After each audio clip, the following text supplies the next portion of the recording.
the show. Wait, Leslie Rob said what? What? Leslie Rob said what? What she said? What? Leslie Rob said what? Well, hello, guys, and welcome to another episode of Leslie Said What. Okay, guys, I am super excited about tonight's guest, okay? And I'm going to tell you why in a little bit. But definitely, as per usual, just know that you can ask questions in the comments.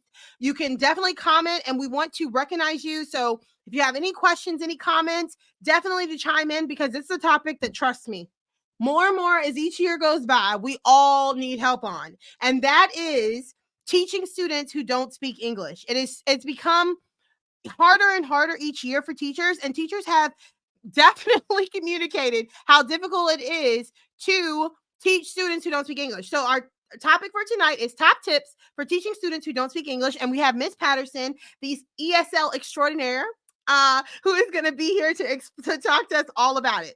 So get ready, guys. So here she is. Without further ado, Miss Patterson. Hey, Meg. Hey.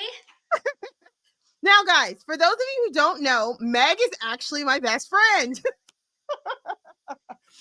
So, like, this is just a benefit all in one. Okay. So not only do I have the bestie who knows all things about teaching students who don't speak English, but I get the pleasure of having her on my podcast tonight. Woo. Oh my gosh, Meg. It's so funny because I tell people all the time we're best friends, but I mean, we were like on a break for a bit. We were best friends in college, and then we were on a break for quite a long time until I moved down to Virginia. But we didn't know we were on a break. That was the crazy part. Yes. Okay. It's like Ross and Rachel. Right? We just thought, oh, friends drift apart after college. We didn't know. Yeah, exactly. But now we're never going to let that happen again. Never again. Never again. So yes, we're in it for the long haul now. So Meg, thank you so much for taking out time to be here. I know our evenings as teachers is precious. No problem. I'm excited. So I'm excited that you're here to talk to us about teaching students who don't speak English. A lot of teachers have expressed concern repeatedly because they're getting more and more students that are ESL or now I don't even know what the proper thing is, because I know some people say EL, ELL, ML, whatever. Yeah, it kind of depends on your state. A lot of the states use different terminology for it. ESL was used more widely back in the day. It stood for English as a second language. And now, as we're realizing that more and more of our English learners come to us knowing multiple languages, we have changed it either to English language learner or multilingual student. Ah, okay, gotcha. Because I was like, I didn't know if ESOL or ESL or whatever what it was. So I'm glad you cleared that up. Thanks. Yeah. I've had students where English was their sixth language, so ESL doesn't really work anymore. Yeah. Oh wow, that's crazy. Yeah. I mean, and we don't even think about stuff like that. So that's amazing. I'm glad you shared that. Okay, so tell us. All right, who's Miss Patterson? So I am a wife and a mom, in addition to being a teacher. I am from New Jersey, and I moved down here to Virginia when I took the job that I have now. Okay. And what is your current job? So I am the ESOL department chair, and I also teach ESOL classes at Lake Ridge Middle School in Woodbridge, Virginia. Okay. So what brought you to being an ESL teacher and an ESL department chair? So I always tell people that my former principal actually tricked me into taking his job. I applied for it because his job was posted as being half language arts, half ESOL. And so at that time, I had an ESOL certification, but I never taught ESOL before. I was a language arts teacher. I loved being a language arts teacher. I felt like I was good at it. And so when I saw this job come up, I was like, you know what? That's a great idea. I can keep doing the thing that I'm already good at, that I love, and I can spend the other half of my day kind of dipping my toes in the water in ESOL and see if that's something that maybe I'd want to pursue full time one day. So I arrived at Lake Ridge Middle School on my first day, and I got hired right before school started. So it was actually the Friday of teacher work week. And the my goodness. The kids were going to return on Monday. So I had one day to prep. And I got to school on the first day, and my assistant principal, who is actually now my principal, he came up to get me and told me how excited everybody was that I was there. And then he informed me that the language arts part of the job was actually teaching language arts to the newcomers who spoke no English yet. Oh my goodness. And so I was like, oh my gosh, wait a minute. I've never taught ESOL before. And now I have to teach ESOL and language arts to the newcomers, I was surprised, I was terrified, and that was also the day that I found out that I was the department chair. So it was a big day Oh, for me. talk about the rug being pulled from under you.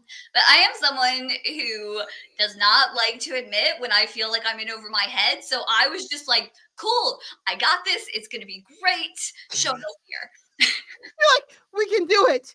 And In hey, my head, I was like, oh my gosh, I hope I can do right by these kids. and now Meg, I couldn't see you doing anything else. Like you're so like, oh my gosh, you just brighten up when you're with your kids. So I love it.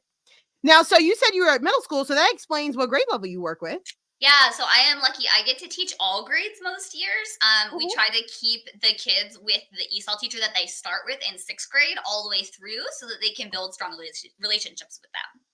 Oh, that's awesome. That's such a great approach. Now, is that just at your school that they do that, or is that across the board? No, it's not a division policy. That's just something that we have implemented at our school after some trial and error and trying to kind of see what we felt like worked best for our kids. And that's what we feel like yields the best results. Gotcha. So how's teaching SL going this year?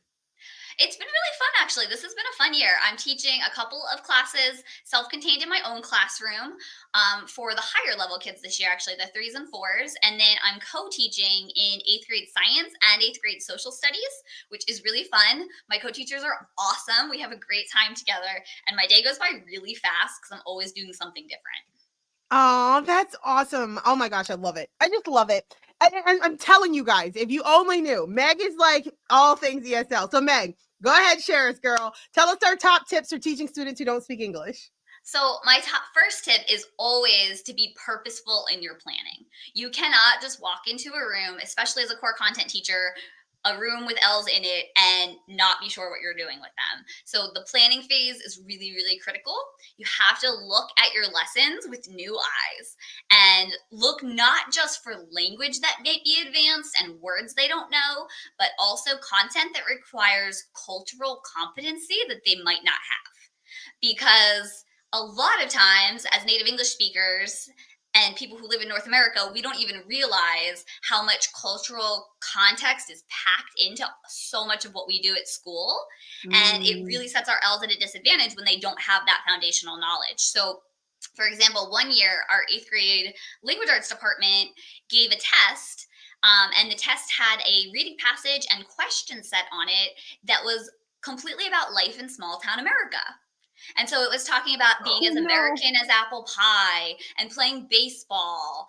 And it was so culturally inequitable because the kids who were born here had all this foundational knowledge. You know, they've played baseball, they've had apple pie, like all those things. They've heard those idioms.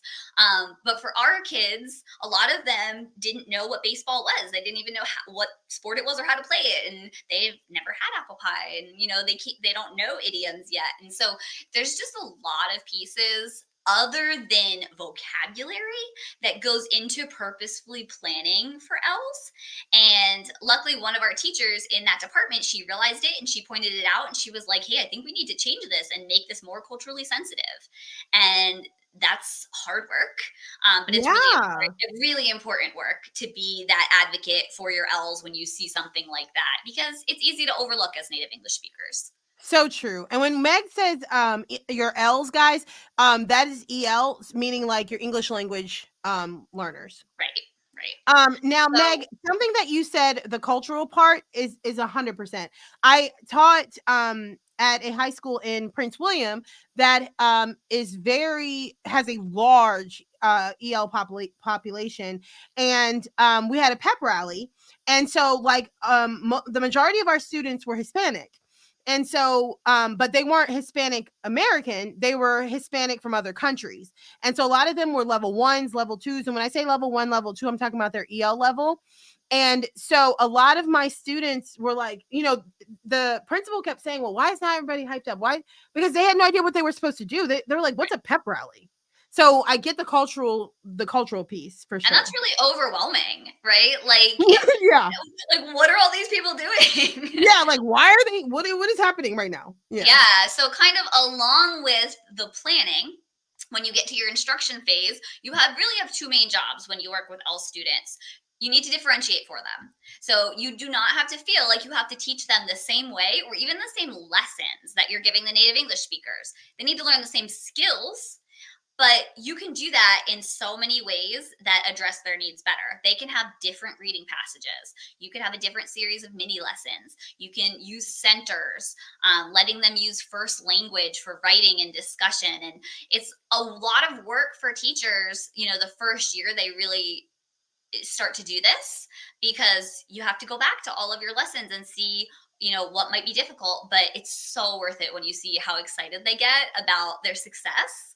Because when they get to the United States, a lot of times they have their ESOL class, which is kind of their safe space, but then they get thrown into general education classes. And Yeah. a lot of times the teachers don't differentiate for them. They don't, know how to work with them effectively. And so the kids just experience failure on failure on failure. And that's really demoralizing. Oh, for sure. And that's a So good word to put it. Demoralizing for sure.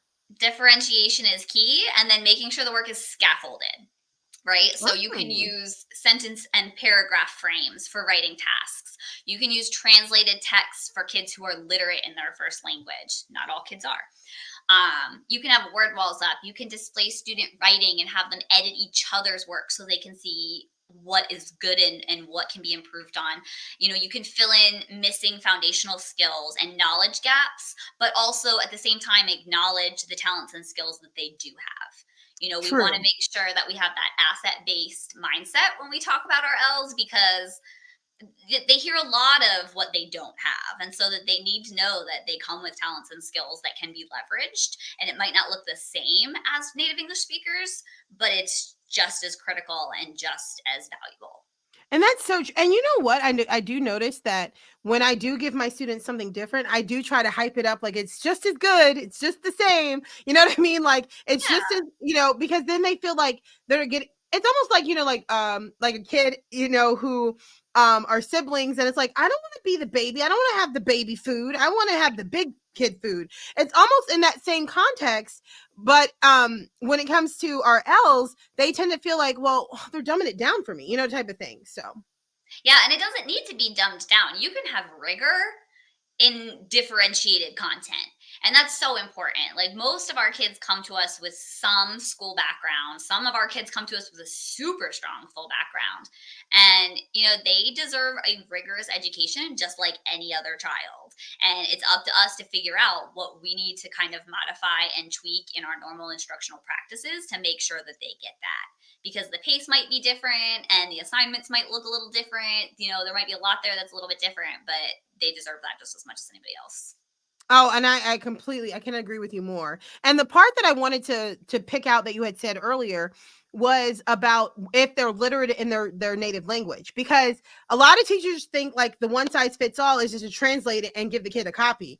And a lot of the times, not a lot of times, but some of the times, our kids are illiterate in their own language. Mm-hmm. Absolutely. Or one thing we see a lot in this part of Virginia is that there are kids in our ESOL programs who were born here in the United States or who moved here before they enrolled in school, and their entire school experience has been here in the United States.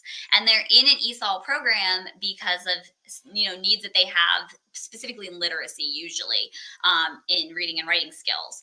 And so a lot of kids don't benefit from a translated text. So just like with any other accommodation that you make for kids, you have to make sure that it's appropriate for the kid, and you have to make sure that it's something that they will want and use, because otherwise it does them no good. And I would honestly say probably only about 30% of the kids that I work with benefit from a translated text. The other ones need Wow. something different. They either need the language reduced so that it's an easier reading level, or they need a differentiated text because something about the text doesn't work for them. Like, there's so many other ways to get around the barrier of reading than just translation. Love that. Okay. Well, what's our next tip? Next tip is my favorite one. um, Okay. It is to love them and be their safe space and purposely build a relationship with them. What I love about teaching ESOL is that I know every single one of the kids in our program, not only by name, but I know real things about them. And, with some of them, that relationship goes even deeper as I teach them, for multiple years in a row. And by the Yeah. time they leave 8th grade, like they're like my own kids. And they just need a safe space at school, a space where they can just sit down and be like, oh, I'm exhausted from hearing English all day. Because it is exhausting. And anyone who's ever tried to learn a second language or been immersed in another language, when you're even just socially immersed in that language, it's exhausting. Absolutely. And to be sitting in school trying to learn, wanting to participate, wanting your teachers to be happy with you, trying to piece together English that's flying around you really fast, that's really, really difficult. And so kids really need a safe space to just sit and be sometimes, and have somebody say to them, hey, like, you're doing great. This is mentally exhausting and it would be hard for anyone. And, you just take a minute and when you're ready, you can go back. So just being there for them and supporting them. Sometimes we forget that not only are they learning a new language, but a lot of them are transitioning to a whole new life. They've left Yeah. family and friends behind, which is really hard when you're in middle school, especially. And they're learning a new culture.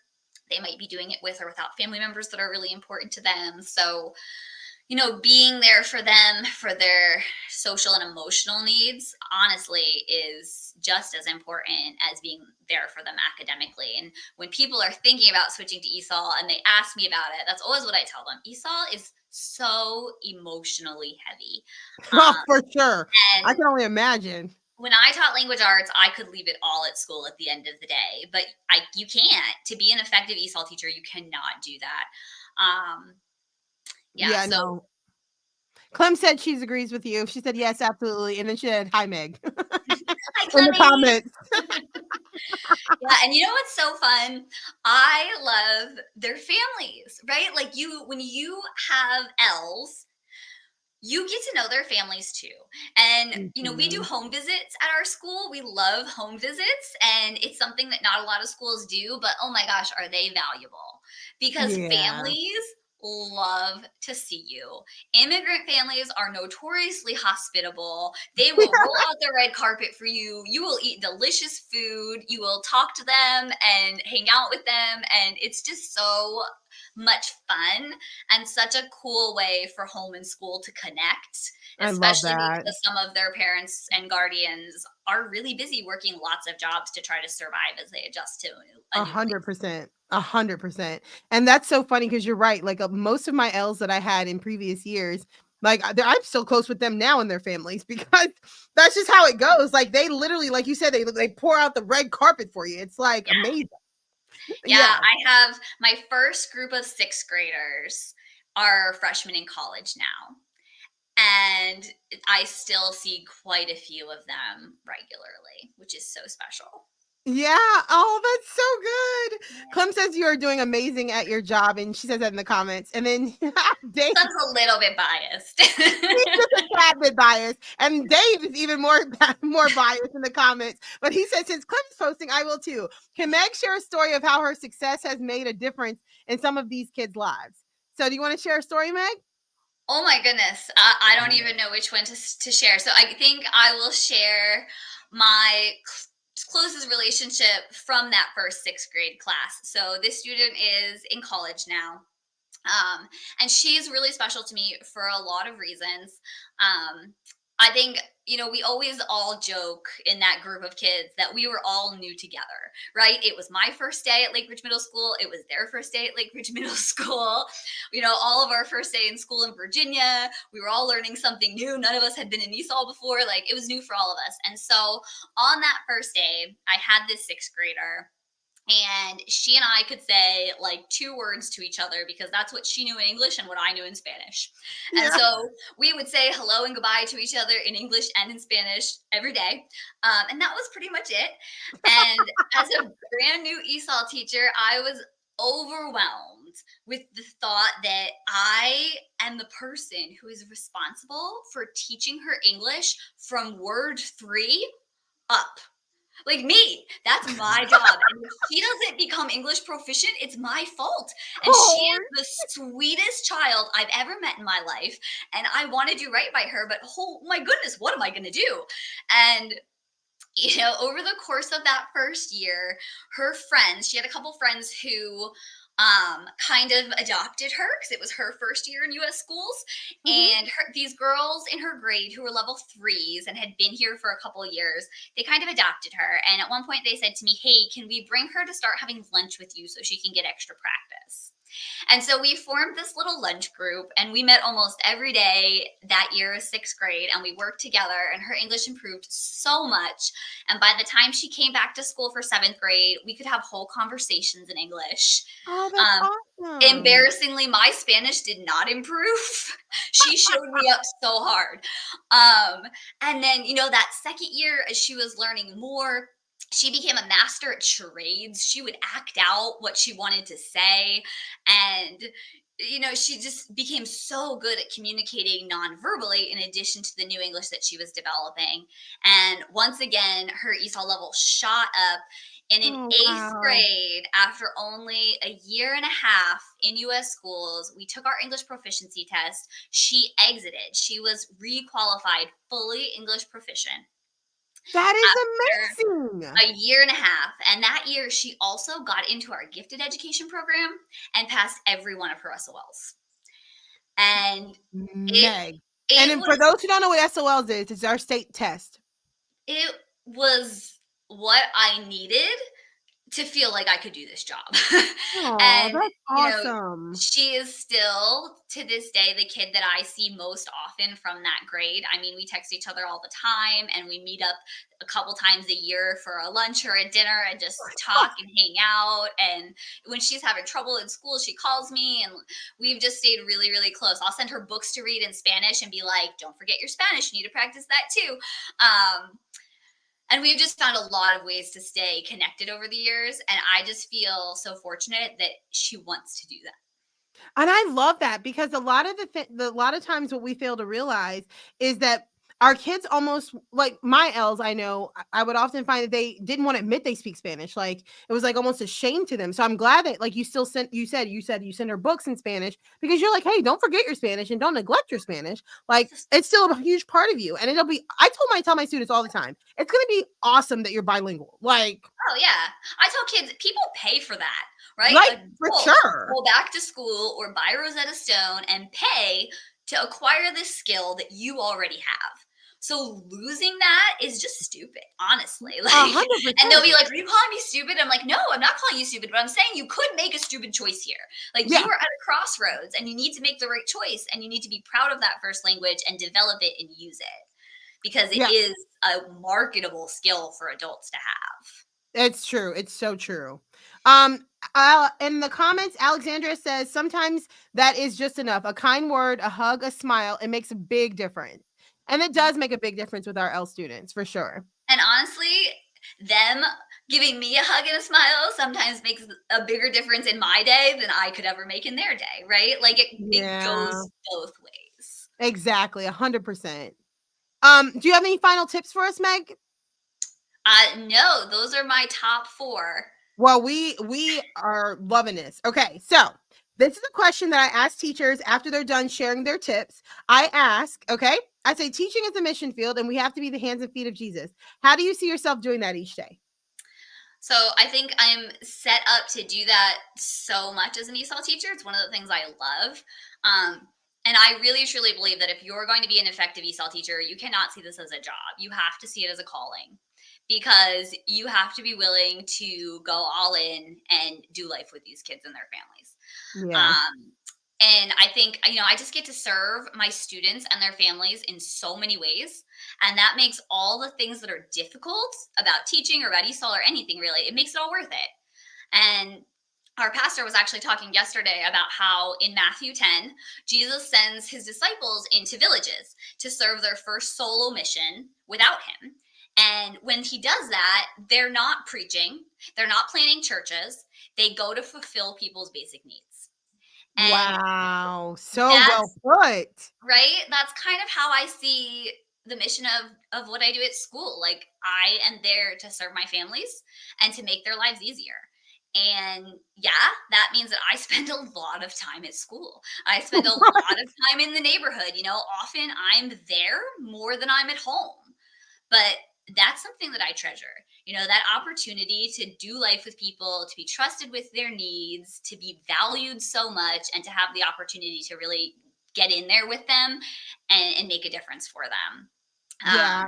It's huge. And in this past year alone, like, my team, I couldn't do this alone. And I think that's a big part of it too. I have the greatest ESOL teachers in the world on my team, and we all are all in for our kids together.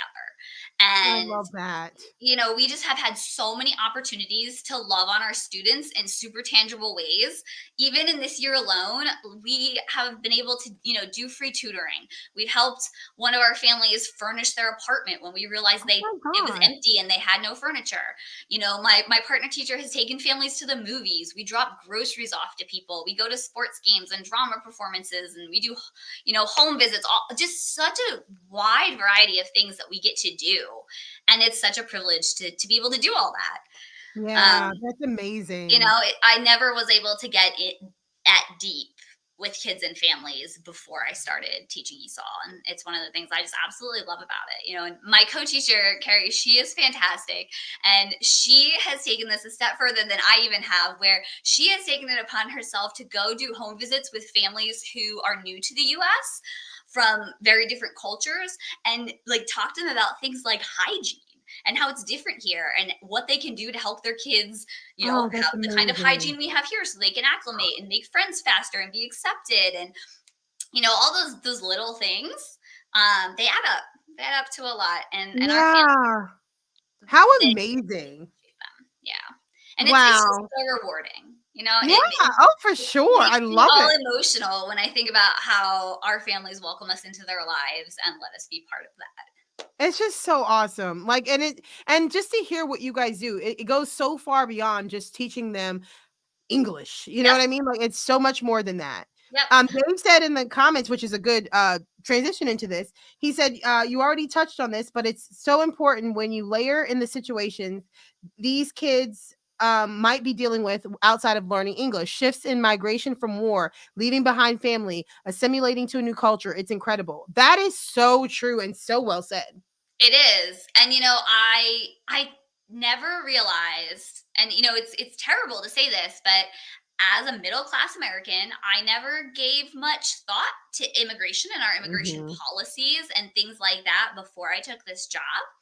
And some of my favorite kids over the years, I found out later that they weren't documented, or they came on refugee status or seeking asylum. Yeah.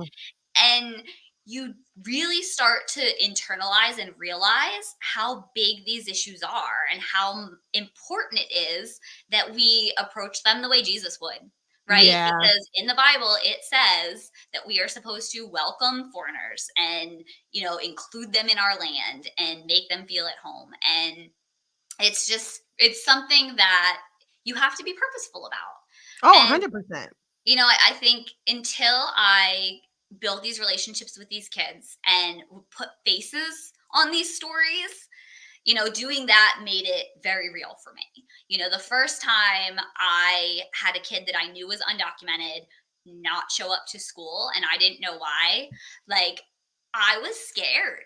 And Yeah. it really made me think, like, wow, that's what these families go through all the On a time. daily. Yeah. Like, I love this kid and I've only been teaching them for a year, and I see, I'm their teacher, and I'm terrified right now thinking, oh my gosh, what if something happened? What if they got Yeah. eaten up by ice? Like, I can't imagine what it's like to live with that all the time. Yeah. And No, I can only imagine. Yeah. yeah. No, and the thing is, it's like that we talk about like mental health and anxiety and stress. Now that level is a whole nother ball game. Hmm. Yeah, and Uh, this the stories from kids about their immigration journey and experience and the trauma of leaving family members oh my behind, and god. there's just their stories are so Hmm. important. And that's something that we've really embraced as a school. And I have a group of teachers that does book studies with me every year as professional development. And we always do a project at the end of our book study. And it always has something to do with getting in there with a kid and learning their story. Because I think that as we learn people's stories, it builds empathy and compassion, and it really motivates us to action. Yeah. And that's the thing. A lot of people don't realize what our kids go through to try to get here. And, we do a lot of like, nowadays it's being put into the schools more, trauma training and stuff like that. But like our ESL kid or EL kids have dealt with more trauma than some of us grown people. Oh, they have dealt with more trauma than a lot of us will ever be able to conceptualize. They tell me stories and I'm just like, the jaguar was lying in the road and you had to climb a tree. What? And they just tell these stories like, this is what life is like. This is what people go through. They don't realize that to us, we're like, whoa, Yeah. And kids are so resilient. They're so resilient. They go through these things that would just wreck adults, and they can come to school and run and play and still be kids and still be open to learning. And it's just really incredible. It's awesome. It really is. Now, Meg, you have touched on so much about like the importance of teachers.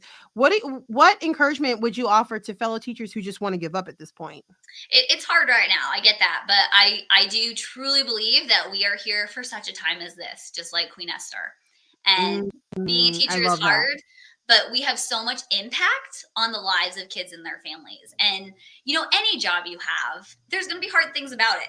And so me personally, I would rather do the hard work that makes kids feel seen and loved and appreciated than hard work that gets somebody else rich. Oh, 100%. I just feel like if I have to be one or the other, it's got to be one or the other. So yeah, it's worth it. It's worth it in the end when you see what these kids grow up to be. That it is. Well, Meg, thank you so much for taking time to be here. If you guys missed Meg's top tips, her tip 1 was always be purposeful. Tip 2 was differentiate. Tip 3 was scaffold their work. And tip 4 was love them and be their safe space. So definitely, guys, share this episode with fellow teachers who could really benefit from this information. You can share the website, lesliesaidwhat.com, where they can rewatch this in a few hours and then on forever. Or tomorrow morning, if they're a listener, they can listen on via all podcast channels tomorrow morning, the Leslie Said What podcast. Meg, thank you again so much for being here. I'm going to pull you backstage. I'm going to pull you backstage and say goodbye to everybody. But thank you so much, Meg. Of course. And Clem said, great job, Meg. All right, guys. I hope you guys enjoyed that. Meg is truly a wealth of knowledge.